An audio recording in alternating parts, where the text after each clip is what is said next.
What is up, guys? It is Michael Tanner from Absolutely Arbitrary, and what you are watching right now is a little bit of Battlefield 3.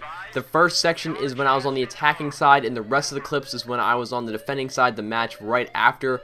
And the reason why I threw in the first clip is just so that it showed the progression through the level and whatnot, just to give you that full spectrum of the level, minus the fact that I didn't put the final part of the level in, I don't believe, which is the outside buildings and the two buildings, and you gotta get the bomb sight into the bus and whatever. But other than that, it's the subway, it's the beginning part. It shows a lot of the common parts of the level. And I know it's just the beta, but I kind of wanted to take this video just to do some first impressions of the game, keeping into consideration that it is still the beta. You know, I am super impressed with what this game has to offer already. One of the things that I really love is the pacing of the game, because in like Bad Company, I had spent a little bit of time in that game, but I didn't own the game, so I didn't play it a lot in multiplayer and whatnot. But the times that I did play, it seemed like it was a little slow, and that could be, I mean, I know that the Battlefield is typically the slower game, but I could be, you know, exaggerating on the effect because I didn't own the game, so I didn't really get involved with it and have an average of how the pacing went. But I understand that it is slower than Call of Duty. And that's one of the things that I love, because, you know, Call of Duty's fun, but when you're waking up in the morning and you're not really awake yet, it's really nice to just throw in a game like Battlefield and just have that semi-relaxed, but also can kind of get that pushed pace a little bit in some parts of the match, and just kind of relax and enjoy the game. You know what I'm saying? Like, you're not rushing, you're just enjoying yourself. And I really love the pacing of Battlefield 3 because it does offer that variety where some parts of the match it is close quarters and you are kind of, you know, you got to stay on top of your feet, while in other times, you know, in the beginning of the match, it offers a variety of snipers and whatnot. And yeah, camping is involved, but, you know, you can work around it. The map is plenty big, but you can just literally just walk around the person if you really wish to do so.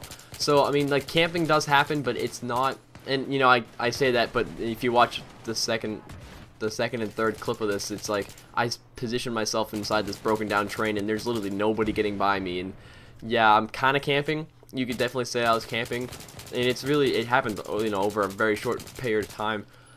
But, you know, it's like, you're right, you know, a good camp position can actually prevent a team from actually winning. But, you know, I mean, at the same time, it takes, what, 2 bullets to kill me? So just as easy as I can kill them, they can kill me. It's just a matter of shooting first, really, or having that better accuracy at the distance. Which actually brings me to my next point, which is the gun control and recoil of the guns found in Battlefield 3. I feel that there's no horizontal recoil, it's mostly just vertical, and it may have some sideways sway to it, but for the most part I believe it's just up and down, or, you know, mostly just up, because that's what tends to happen with a gun when you fire it.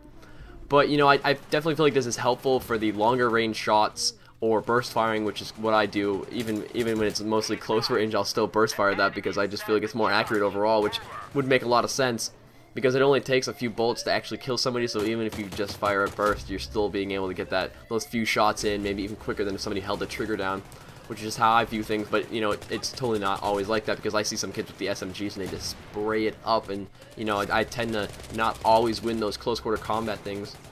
Engagements, but, you know, that's kind of how it happens. But I really like the feel of the guns. They're not too heavy, but it's not like so light that it's like paper and you're just firing off some random rounds. Like, this is the kind of, like, and I don't want to compare this with Call of Duty, but, like, in reference to how light a gun feels, whenever I use, like, the Dragunov or any semi-automatic sniper rifle, and generally in most games, but Call of Duty specifically, is that the shots feel really light and really, like, they don't feel like they do a lot of damage, so you just tend to spray and not really time your shots up. And because it's like when you have a bolt action sniper rifle, you have one shot and then you have like a few seconds before your next shot, so you tend to be more accurate with your shot. You tend to line up your shot more and take your time to actually aim. But with a semi-automatic sniper rifle, I tend to just, you know, bang, bang, bang, and the shots just kind of go off, and it doesn't get very accurate at that point.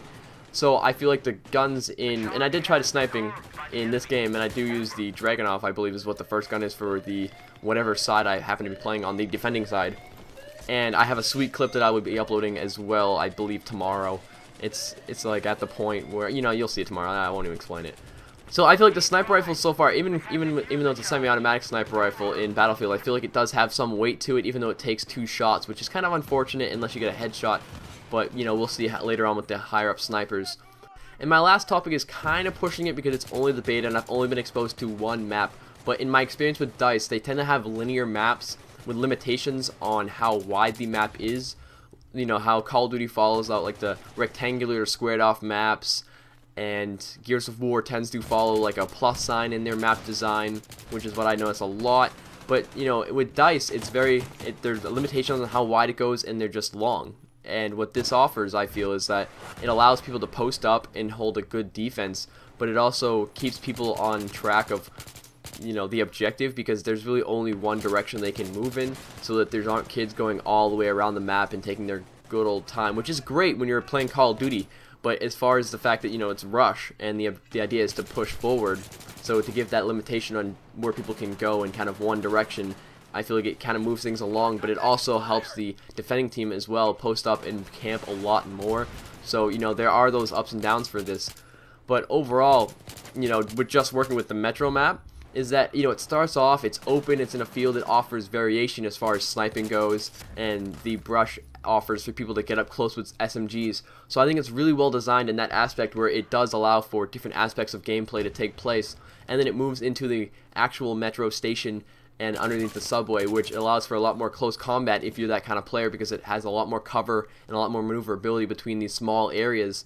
And then you move further into the map, where it's kind of the ticket registration, but the ticket buying process and that kind of lobby before you get to the subway. So it gets a little bit more open, but it still allows for that close quarter combats in the sides and whatnot.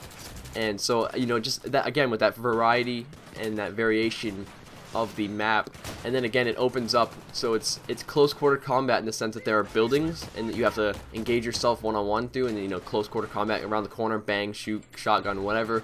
But it also gives that, you know, the final thing is in the middle of a street, and there's like a huge stairwell and everything like that, so, you know, you have plenty of snipers who are going to post up in the second story buildings and whatnot. So it does have that variation. I love the map design so far, and I'm only basing this off one map, but I have great confidence that DICE is knowing what they're doing, and that all the maps are going to be fairly well put together, and I'm really looking forward to this game. But that is it for this video, guys. Thanks for watching. Rate, subscribe, comment, and let me know what you guys think of Battlefield, the beta so far, and if, you know, you're going to get the game, because I don't see why you wouldn't. This game is beautiful. Alright, guys, take it easy.